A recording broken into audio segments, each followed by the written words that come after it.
Hi, this is a quick demo for Multi-Project System, which is a web application that helps civil engineering design teams to visually schedule and track dozens of projects and activities at a glance. It is based on processes and workflows. And here I created a quick workflow that is based on a very simple design process, including just concept, preliminary detail. As you can see, the workflow is presented in a Kanban style. It is split into stages, and each stage can be further split into any number of activities. Now, the activities have durations, and you can set typical durations to start with.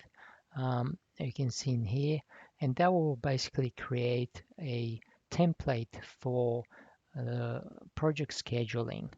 So any new project will initially start with the typical durations that have been set in the template. You also have an optional color, and this is very useful um, to see the project's activities in the timeline, so you can clearly see where everything is up to. At the moment, we can't see anything on the timeline because there are no projects, but let's see how we can create projects, which is as simple as typing the name of the project, or if we already have a list of projects, um, we can just copy and paste or drag and drop. For instance, I've got a spreadsheet here with a dozen projects that I'm just gonna drag and drop into the project name, and bam, all the projects are on the timeline. So they have all been scheduled based on the workflow template. And now that we have all the projects on the timeline, we can start. Obviously, not all the projects will be the same, so we can start reorganizing and reschedule as needed. Say, for instance, this preliminary design, if I need more time, or it's as simple as pushing the project activity, or say, for instance, if I can't change the deadline on a project, I can have the option of trading off between two activities, so I can push this one and reducing the other one. We can drill down into the project details. So if I click on the project, that will bring up the project page, which has a number of features. I'm not going to go through all of them, but you see you've got references like you can have project numbers or client, project manager, assets, portfolios, and so on. Um, we can also in here assign activities. So you can see there is the list of all the activities on the project with dates, and this is where we can assign different members to different activities. Also in here we can reassign the projects. So to give an example, say this project we wanted to start at the same time with the other project, but we can't have the same resource overloaded. So all we can do is reassign the project, and they're both going to get notified by the reassignment. And now this project we can see in here that has a different staff member. But an easier way to see this is by using the grouping. There are a number of groups that we can use, but in this instance, we're going to use the project assigned, and that will very quickly show us who's working on what, and we can bring this project now in line with the other one because they've got different resources. Now we can say bring this project back down here, um, say reassign this one again and bring it forward. Same with this one, bring it over here. Maybe this one We'll bring it over here. Maybe you reassign this one.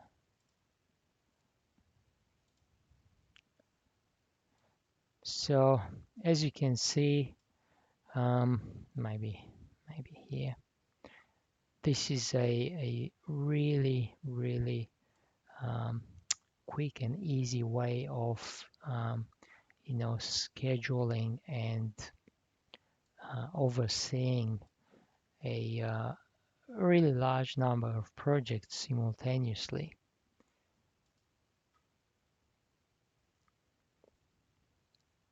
Maybe reassign this one as well.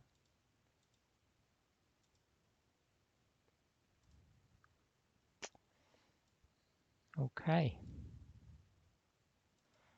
We can also filter the projects. For instance, again, there are a number of filters, but say if I only want to see my projects on project assign, so it doesn't get cluttered with every other project, I can use a simple filter. If I clear this, will bring back the projects. Now let's see how it works. Say, for instance, this project was supposed to start back there. I can see that it's already showing me that it's overdue, that hasn't started.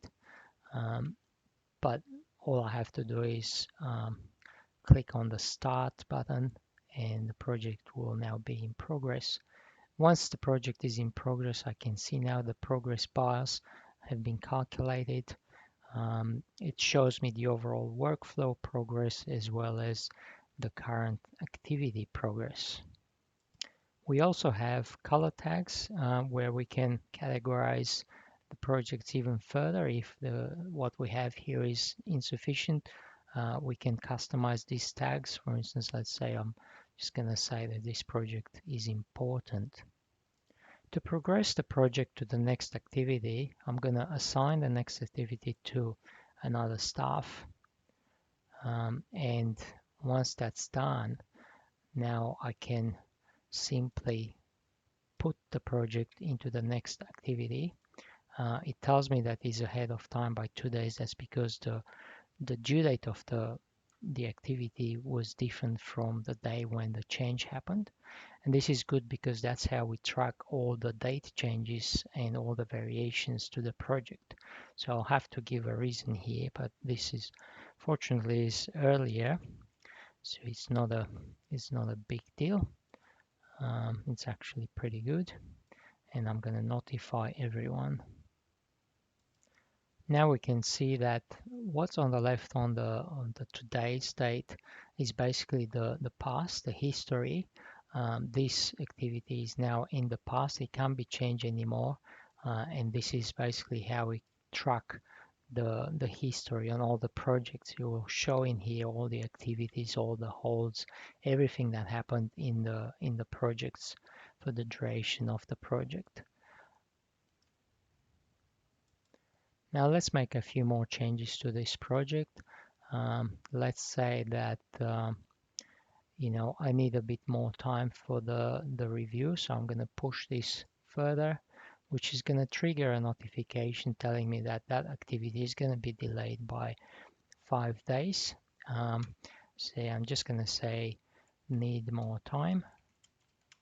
I'm just doing this to show the date change variations table. So this will be a review that needs more time.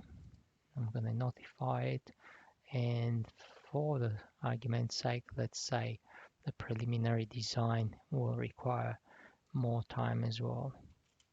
More time needed. Okay, so we had 2 delays, 2 extensions of time. Now if we look at the project time variances, we'll see all those variances that have been recorded. We've got 3 extensions in the design, in the review, and 1 reduction that was in the previous concept design, and the total of 15 days time variance. The reason shows up in the table, so you always know what happened on each change, and this can be downloaded as a CSV file, and you can do further reports if needed. The other handy tool is the daily log, which allows you to record everything that happens on the project of importance, like actions, issues, risks, or even notes. And it's a good record to have under the project. Let's quickly see how we can put a project on hold. Let's say this project has started somewhere back here. Again, I get that warning that it's overdue, but I can simply assign this and then start the project. Once that's started, then I can now put it on hold. I'm just gonna drag this because I want to see what happens here when I put it on hold. The hold, say, will be for 1 week, and I'll give a reason, say waiting for more info, and we need that info to come from the project manager. So we're going to notify this, and once we do that, the hold will be logged as a separate activity, and it will show up in the timeline, and all the other dates will be recalculated. The project will be shuffled along with all the new dates. Let's talk a bit about nested workflows. So I created here another simple workflow for project management, which is just a basic project management process: initiation, planning, execution, and closure.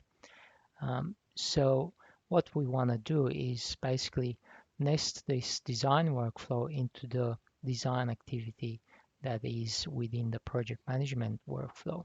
So what we can do is, in the design activity, we have the option of linking a workflow. And in this case, we want to link the design workflow. Looks like this is already linked.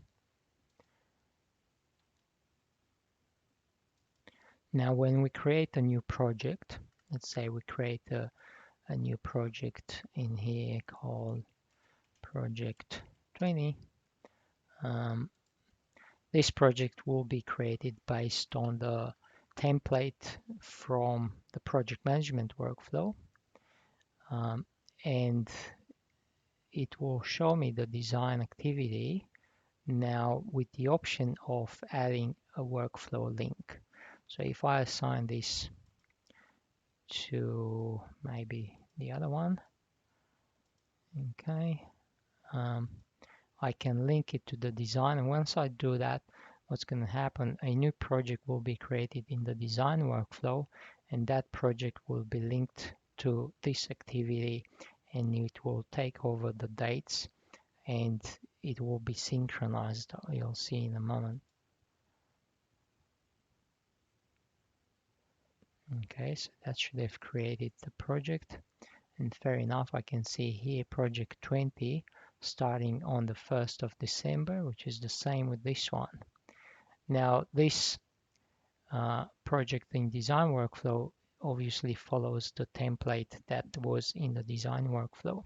So that template had a longer duration than what I had in the project management. So all of a sudden I've got this warning, and both the design owner and the project manager will see the warning that tells them that these due dates are not synchronized. So there will be a discussion between the two, and a decision has to be made as to, okay, how do we bring these due dates in line? Maybe we can, say, reduce this concept design duration a little bit, and maybe now we can push this only a few more days to get to the same due date. And once that's done, the warning disappears and the projects are synchronized again. So this is a really good way of keeping track of where everything is. Like, the project managers will always know whether their projects are on schedule or have there been any delays that they weren't aware of. As we can see with nested workflows, Basically, the system can be scaled up to other levels in the enterprise. It allows to follow the life cycle of the project throughout the entire enterprise. So it becomes a new way of managing multiple projects across the entire enterprise, not just a single department. Thanks for watching.